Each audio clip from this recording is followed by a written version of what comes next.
Welcome to Hood Champion Boxing and Sports. In boxing, you find a way to win or you find a way to lose. Please like and subscribe. Follow me on Twitter and Instagram. Leave that donation for that fried rice and chicken wings. Become a member to the channel and pick up some of that. Don't take it to the stupid merchandise. Anyway, man. Hey, yo, hold your horses. And let's stop taking it to the stupid. Now, you know I do videos. I like to stir the pot. But one thing I'm not going to tolerate are people just acting like Terrence Crawford is such a strong fighter, has such an elite chin, has such a ring IQ, and just has all of these other intangibles that he's shown at 135, 140, 147. Many say he didn't really show that shit at 154. But all of a sudden, he's supposed to just take those things up to 168 and walk through Canelo and walk Canelo down and destroy Canelo within 6 to 8 rounds. To that I say, in the most respectful way, hold your horses and stop taking it to the stupid. Because you know what Canelo's saying to all y'all? We will see. We will see. Terrence Crawford ain't nothing but another Amir Khan, if you ask Canelo. Now, there's a reason why people make comparisons to Terrence Crawford and Amir Khan and going up to fight Canelo. You got to look at Crawford bubbling up 2 weight classes. Amir Khan ended up going up a couple weight classes. Amir Khan was a very slick boxer. Terrence Crawford, you know, he's sly as a fox, isn't he? Very slick boxer as well. So people are looking at that. And then the other thing is the speed. Everybody knows speed, timing, elite skills. Amir Khan had it. Terrence Crawford has it. Okay? But this is the other thing they have in common, which is why Canelo was just sitting there shaking his head at everybody who feels Terrence Crawford stands a chance, especially when it comes to walking him down and stopping him. Amir Khan and Terrence Crawford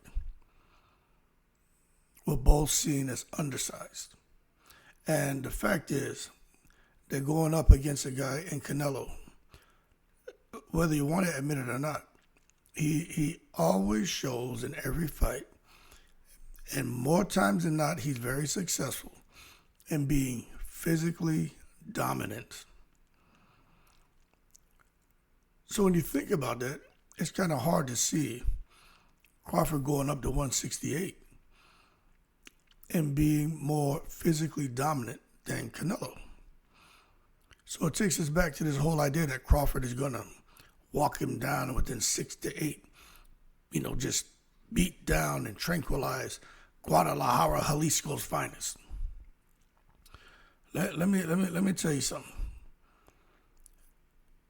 We got to be very fair about Crawford and Canelo and how the fight more than likely will go, just looking on paper. But we also got to be fair about that Crawford and Amir Khan comparison, because those things I mentioned are all facts. Those are some of the things that when people are making comparisons to Amir Khan and Terrence Crawford, those are things they mention. But I think the paths between Crawford and Amir Khan, they split. Okay, so once you had that conversation, it's time to be real. When Amir Khan faced Canelo, all right, Amir Khan was winning early with speed and with movement. I'm not so sure Crawford is just going to rely on speed and movement, okay? So that's where you see we're starting to get into a little bit of the contrast across the two fighters. The other thing is, although Amir Khan was winning, the whole world knew the chin was fragile. And you're sitting there watching saying, shit, Amir Khan's outboxing him.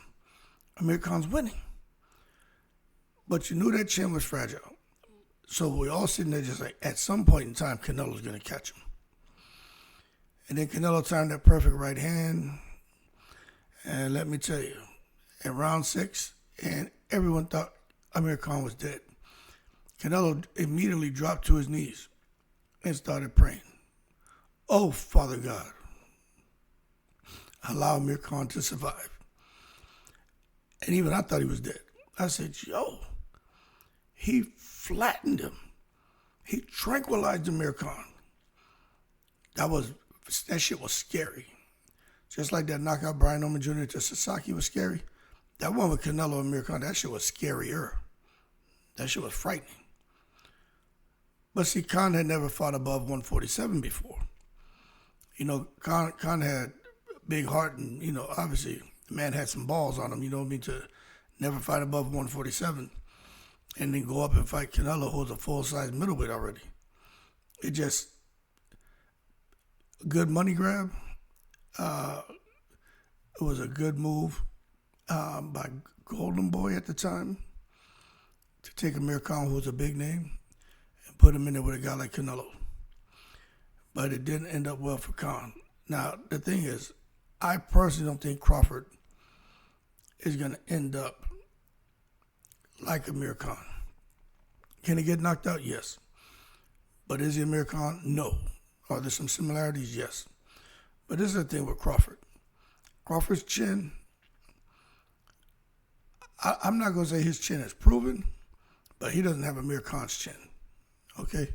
And the reality is, he was dropped. I don't care what nobody says. Kavaliauskas dropped him. But technically, he's never been dropped. Okay? I ain't worried about nothing that happened outside of Kavaliauskas. The rest of that shit doesn't matter because of the weight classes. Crawford is also undefeated.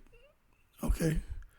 And he has stopped fighters who we know can crack. When he fought Jose Benavidez Jr., he was getting hit hard. When he fought Kavaliauskas, he was getting hit hard. He got dropped, but he got hit hard other times. When he fought Sean Porter, when he fought Earl Spence didn't really get a chance to get going. But he was getting hit with shots. But at the same time, okay, he stopped those guys. So it makes you wonder,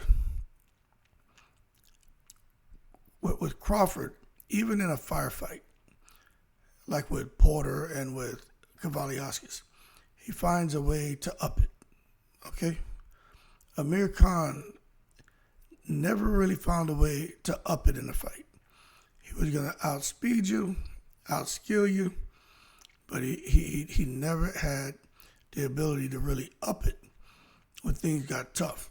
And what he would do is really move around a lot. You saw when he fought Marcos Maidana. You saw what happened with Amir Khan early in the fight. Amazing. Matter of fact, that first round, I thought Maidana was done. But you just know at some point, if you can catch up to Amir Khan, you can get him. And, you know, shit went really bad for him. They could have stopped the fight where Amir Khan was hopping around that ring like a damn marsupial. Looked crazy the way when he used to get hit and he'd lose.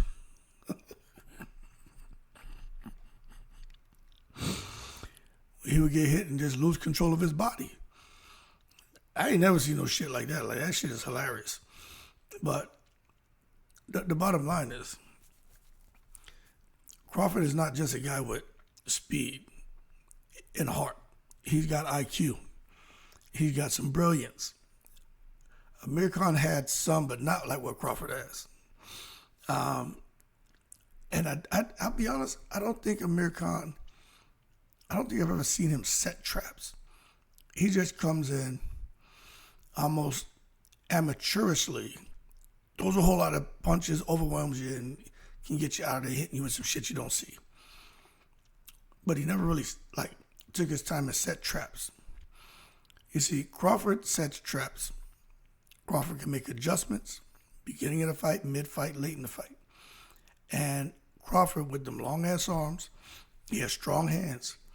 He can control the pace like a surgeon. So when Canelo was saying, hey, Crawford's great, he's giving him credit for that because he knows Crawford can do all these things. But we still got to come back to Crawford only having one fight at 154, not really being able to damage Madrimov, but he did hurt Madrimov a couple times, but not really able to get the knockout like what he was accustomed to getting, especially at 147. Knocked everybody out. Couldn't do it against Madrimov. And so now he's jumping to 168. But because of what he's been able to do, unlike Amir Khan, we can say that Terence Crawford's move is very bold, just like Amir Khan's. But it's not reckless. You know what I'm saying? Amir Khan was bold and reckless. Terence Crawford is bold, but not reckless. And when you listen to Amir Khan, he comes out and he tells you, because he fought Canelo and he fought Crawford. And I don't think Amir Khan is out here exaggerating. I think he's giving us facts when he says Crawford hits hard, very hard. He said, and he's physically strong. So when he comes out and gives Crawford the edge over Canelo, I don't think Amir Khan would just do that. But what I will tell you is, I think Canelo's a bigger puncher than Crawford, and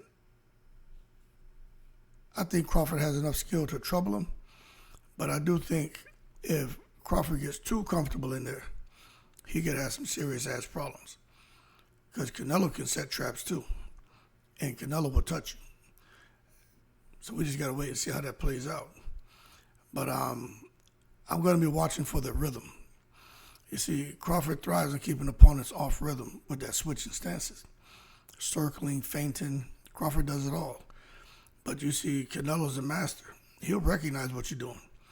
And then he'll start kind of setting bait. I don't know if y'all like to fish. You put the right bait on that hook and cast it out. And even if you got an artificial lure, cast it out and jig it. You bait it just right and move that pole just right. You'll get the reaction you're looking for from the fish. And Canelo's a master of doing that. And I just think, like against Amir Khan, he just stalked Amir Khan. And Khan became predictable because Canelo knew, I'm going to catch up to him at some point. But I'm just going to stay calm. And he stalked him. And then Khan got predictable. And then he got timed and hit with that brutal right hand, and it was lights out. Now, when it comes to Crawford, Crawford does have a tendency to keep his hands low. If he's having big-time success and gets too confident, well, this is where, Canelo could walk him into a fadeaway hook or one of them sneaky uppercuts. And it could be all bad for Crawford because Crawford likes to throw. He'll throw a 2-1. So he'll throw the 2, left hand, and step out while stepping out to his right, and then come back with the jab with the right hand. And I know for a fact he's going to do that over and over again because that's his go-to. And let me tell you something. Canelo's going to time that shit. He's not going to wait. He's just going to throw it. And I think Crawford has a good chance of running into it. That swivel jab, that 2-1, that shit is bad medicine going into this fight. You know why? Because it's going to work. And what's going to happen, he's going to become predictable, and Canelo stands a very good chance of just throwing a shot that's going to catch Crawford and could destabilize him. Now, some people are going to say, I don't know, but I'm just telling you. It's going to be with Crawford trying to throw that combination and pivot mid-movement, trying to roll out to his right. And Canelo going to time him and hit him with some shit. But, it is what it is. People, they don't like to hear me talk about Terence Crawford possibly losing. Just like the Canelo fans don't like to hear me talk about Canelo possibly losing. But what I'll tell you is, it's really all about Canelo's counterpunching, the way he can bait fighters in to do things you don't normally see him do. And it's about what things could trigger Terence Crawford to possibly overreact or overcompensate or do something that we don't normally see him do. You got to understand the mentality of Terence Crawford going into this. you're going to see him react differently in front of Canelo than you ever seen him react to any other fighter. You know why? Because he knows he has somebody in front of him who can knock him out. Oh, you can say all fighters can knock somebody out. True. But Crawford's never been in there facing somebody that he's watched knock people out over and over and over again, and who's much bigger than him. Crawford knows he's going in undersized. So I expect Crawford to probably feint and flinch and jump and probably, lose his composure several times throughout the fight, and that's going to shock people. It's because he's going to overreact to some shit, and it's going to be Canelo setting the bait, trying to trigger him, trying to get him to do what he wants him to do, so he can capitalize on a mistake and destabilize him. Anyway, we'll see what happens. Crawford loves the counter. He likes to throw little soft shots. That's him trying to bait people in as well. And then if he can get you to react, he'll throw counters. But I'm just telling you, in this fight, it's going to really be, who can really be successful at doing that. And I tend to think Canelo probably have more success at doing that than Crawford, because I think Crawford would be more worried about Canelo than Canelo worrying about Crawford shots. That's just being real with you, man. Anyway, let's see who overcommits. Canelo doesn't really overcommit. I think Crawford will probably overcommit more in this fight. Again, because of what's in front of him. And all of that shit plays to Canelo's advantage. So I know most people don't want to hear anybody say anything about Terence Crawford, but I'm just being real, man.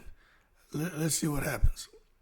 Because I'm curious if Crawford comes out here, he switches to southpaw, and then all of a sudden he throws a jab with a jab, then kind of leans in, just kind of off the center line, and then all of a sudden Canelo, because that's what happened to Amir Khan, stupid ass, he just reacted to something. But if Canelo can get Crawford to just come off that center line, to just do something to where he's exposed for a moment in time, you just may see Canelo level him, man, just like he did Amir Khan. Anyway, let's see what happens in this fight. Got to give Crawford credit. He's all about rhythm, disruption, with switching stances, using angles, and keeping his opponents off balance. But although he's all about rhythm disruption, Canelo's power brings rhythm destruction. And that's what this shit boils down to. Rhythm disruption versus rhythm destruction. Let's see which style prevails. And if Crawford ends up being another Amir Khan. Because Canelo's just too big, too good, and just has too great of feints and tactics to bait you in, to get you to react the way he wants, so he can destabilize you. Y'all keep cool, I'm in the breeze.